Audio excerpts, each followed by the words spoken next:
Bonjour, Yossel Srakavner. Bonjour David, On se comment ça retrouve va? pour le Sefer, le livre de Rav Volpo. Dover Volpo, qui soit béni en bonne Amen, santé, en bonne santé.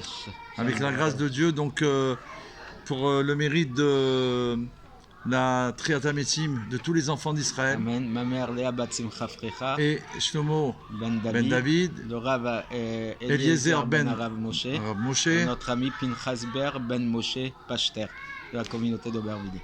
Baruch Hashem. Donc, on aborde le chapitre 11 du Sefer d'Yechi Ameler. Yechi Ameler. Et donc le titre du chapitre, c'est Din Meler Sheno Sema Seamcha, le statut du roi qui ne fait pas l'action de ton peuple. On va expliquer.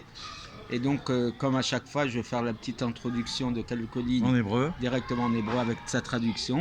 Et après, on va se lancer dans le texte. Allez, on y Tsarich va. Lavin Din Rambam, il faut comprendre la règle que le Rambam évoque. Chez Meler Sheno Oler Bederech HaTorah, Endin Melech Lo, qu'un roi qui ne suit pas le chemin de la Torah, il n'a pas le statut de roi. Vareu Hamad, Aliéda Navi le Melech, il a été imposé par le prophète comme roi. Et donc prophète, c'est par la Torah. Et donc ensuite, mais palpel Benyan Adin Deno Sema Seamcha, le Amrinan, Benasib Amecha lo Taor. Il va discuter à propos du din que celui qui ne fait pas l'action de ton peuple, on ne dit pas de lui qu'on n'a pas le droit de le maudire. Il y a une halakha, il y a une mitzvah, Benasib Amecha lo Taor. Un prince d'Israël à l'intérieur de ton peuple, tu n'as pas le droit de le maudire. D'accord ? Alors, donc, ce roi en question, Oui. on pourrait, oui, le maudire. Ah, puisqu'il ne fait pas conformément à... Ah, voilà. Ensuite, Yetaret Kushiat Ridbaz à la Shmatat Rambam Dinze. Il va répondre à la question du Ridbaz sur le fait que le Rambam, il a enlevé ce din-là. Le Kushiat Besugad et Baba Ben Bouta Bordous. Et des questions qu'on va poser à propos d'un texte de Agmara sur le dialogue entre Baba Ben Bouta et le roi Ouradous. Pour l'instant, on n'a rien compris. Non, mais bon, on a exposé voilà. ce qui va se passer. Alors, on y va. Alors, Dans la compréhension avec l'aide de Dieu. Bezrat Hashem.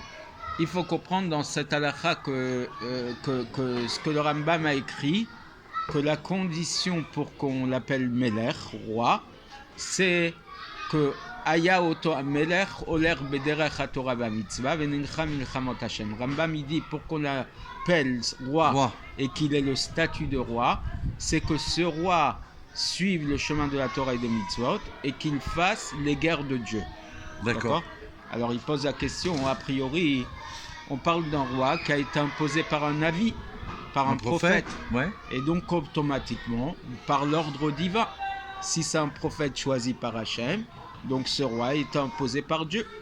Velichora, et a priori, d'après les paroles des sages dans le Sifri sur un verset de Devarim, Deutéronome 17-15, il est écrit Asher Ifrar Hachem Elokechabo, que Dieu aura choisi pour toi.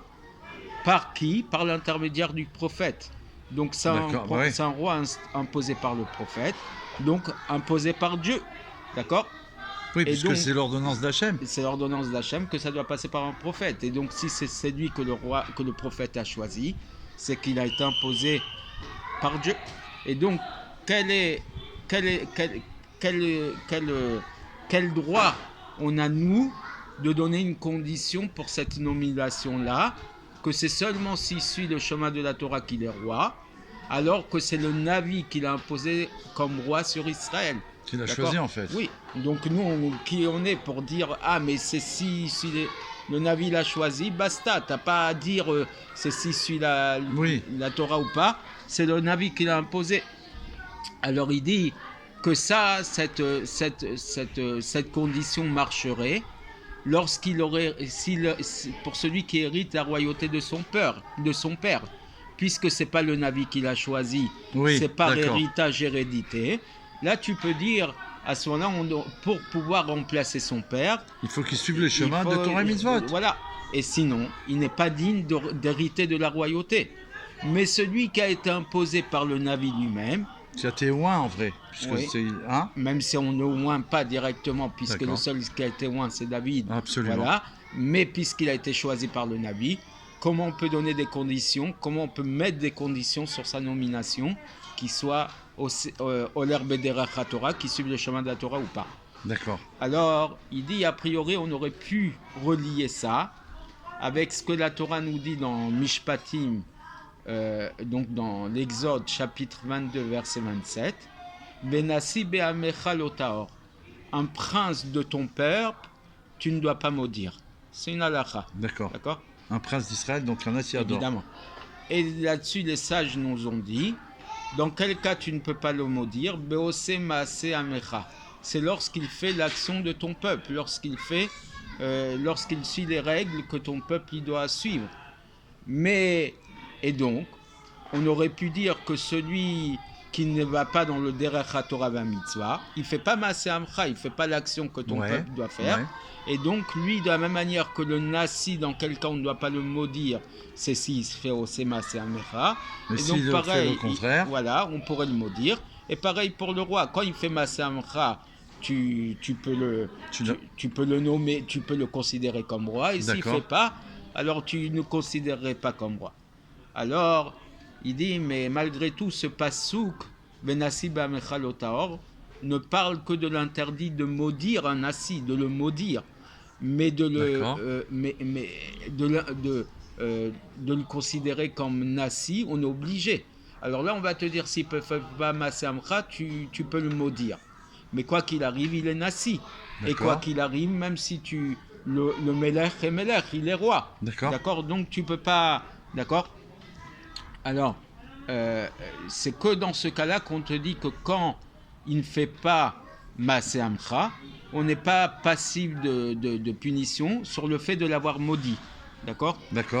Et voir Mechilta sur le passouk, oui, qu'on a commenté.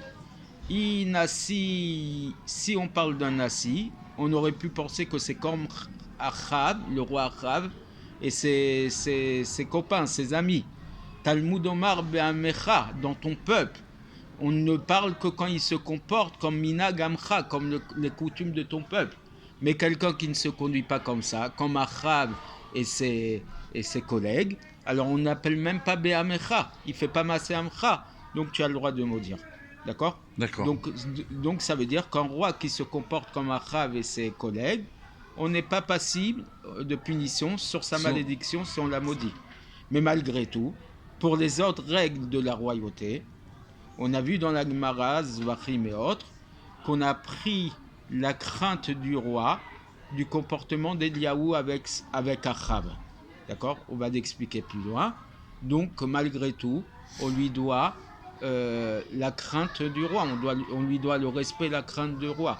On peut le maudire derrière son dos, mais ça veut dire qu'il reste un roi, c'est-à-dire qu'il apporte la crainte au peuple. Voilà, et donc on doit le respecter pour ça. Et comme on a trouvé aussi à propos du kivoudav, du respect du père, que bien qu'un fils ne serait pas passible de punition pour la malédiction de son père quand il est rachat, on a quand même appris du pasuk venassi ba'amecha, mais malgré tout par rapport au kavod du père, au respect du père biologique. D'accord. Là-dessus, le fils est chayab, même si son père, il est rachat. C'est ça. Donc de la même manière que pour un père rachat, on lui doit le respect. Un roi, on lui doit le respect. Et on lui doit la crainte du roi. D'accord. Les merveilles des règles de la Torah, c'est extraordinaire. Oui. Et donc, on comprend bien que le pasuk venassi be'amecha ne parle que sur la malédiction de maudire ou pas le nasi. Mais par rapport au kavod du roi, de la même manière qu'on doit le kavod pour l'honneur du roi, de la même manière qu'un fils doit respecter son père rachat, mauvais, même dans un roi rachat, on est obligé de le respecter. Oui. Extraordinaire. Alors, mais véritablement, le Rambam, dans le chapitre 6 des lois des Sanhédrin, deuxième règle, deuxième halakha, lorsqu'il a écrit l'interdiction de maudire un nasi, il n'a pas mentionné ce din que c'est précisément s'il fait maaseh amcha. Il n'a pas précisé, il n'a pas conditionné ça à l'action du nasi. Il dit quoi qu'il arrive, on ne doit pas maudire un nasi. D'accord.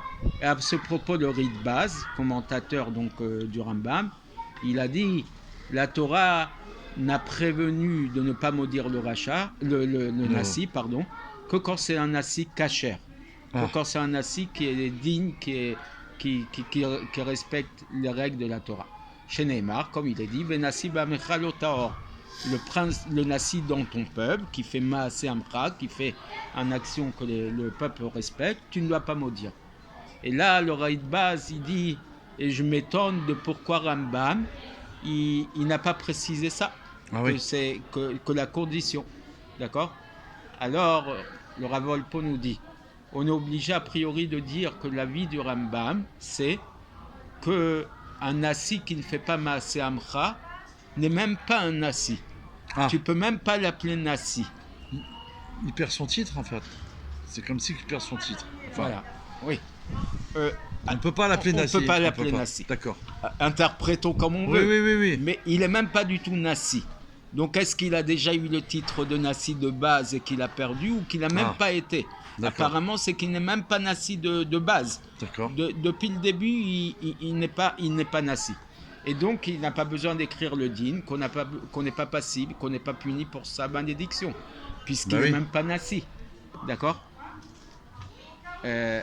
Puisqu'à propos de ce que la Torah a dit, Venasi be'amecha lo tahor, tu ne maudiras pas le nasi de ton peuple, il y a deux dinim, il y a deux règles.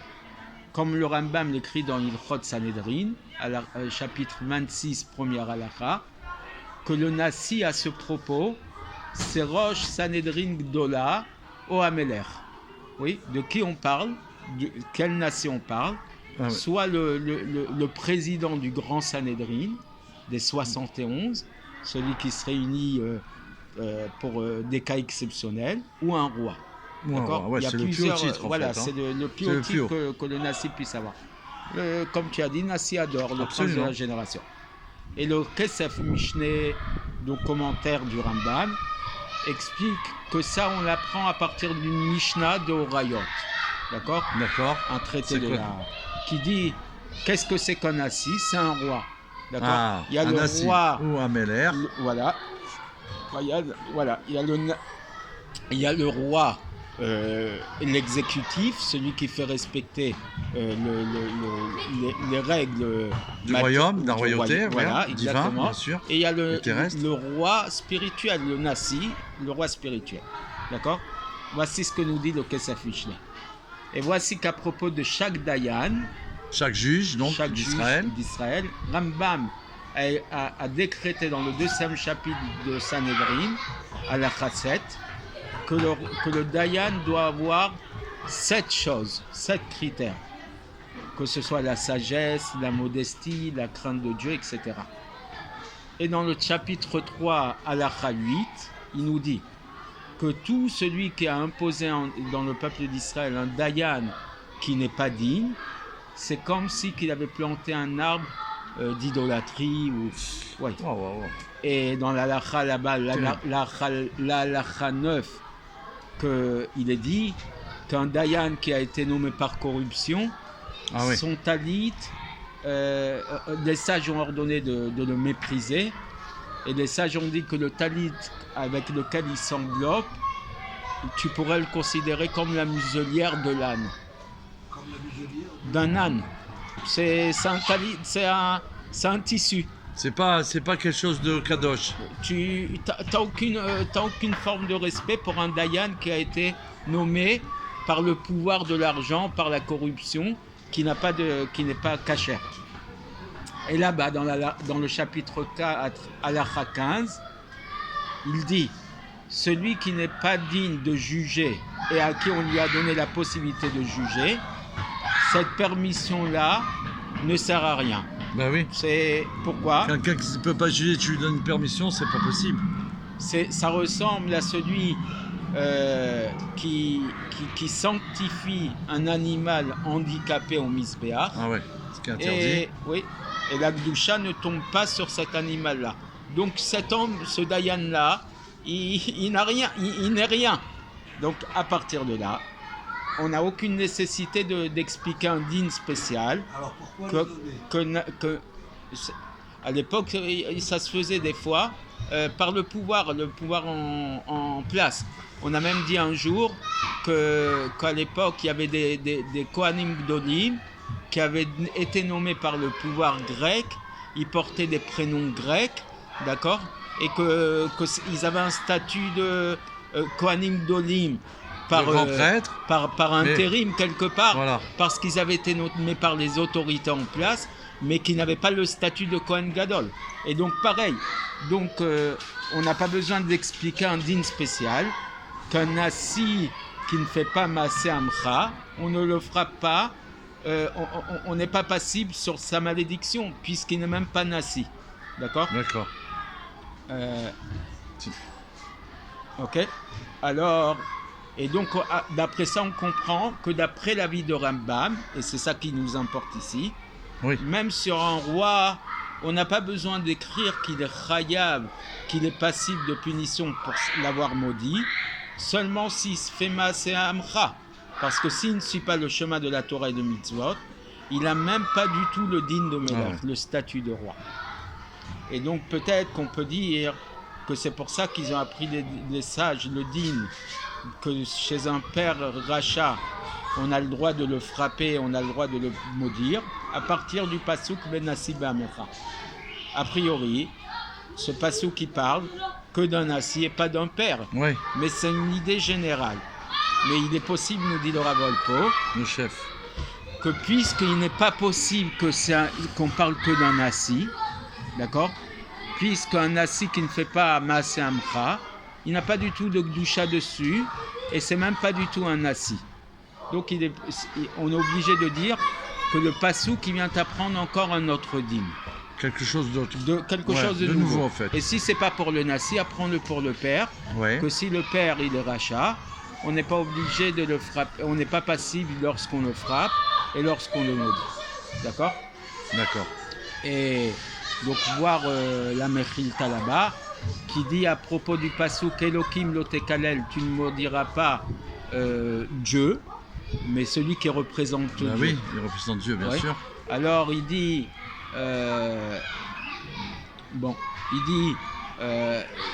le père n'est ni Dayan ni Nassi, mais c'est un bourg, c'est un imbécile, c'est un ignorant. Alors il dit qu'à partir de là, tu apprends pour tous. Ah ouais, Oui, que c'est un cadre général. d'accord. Donc quand ici on parle de Nassi B'Amecha, puisque le Nassi, il faut qu'il soit B'Amecha, et ça, tu n'as pas besoin d'un pasuk spécial, tu l'apprends pour le père. Alors, bien. est-ce qu'on Peut-être s'arrête ici pour oui. ce cours-là? Ok, on va s'arrêter. Autant de digérer ça. voilà, de diriger Et- tout ça parce que bah, au Oui, Hachem, c'est très puissant. très puissant. Mais en tout cas, pour l'instant, ce qu'on a compris, c'est qu'un Meller, Un roi. pour avoir le statut de roi, il faut, pour s'appeler déjà roi, oui. il faut qu'il suive le chemin de Torah et Mitzvah. Et Chamel Bon, Hamashiach. Hamashia. Vive le roi! Vive le roi. Mashiach now! Amen.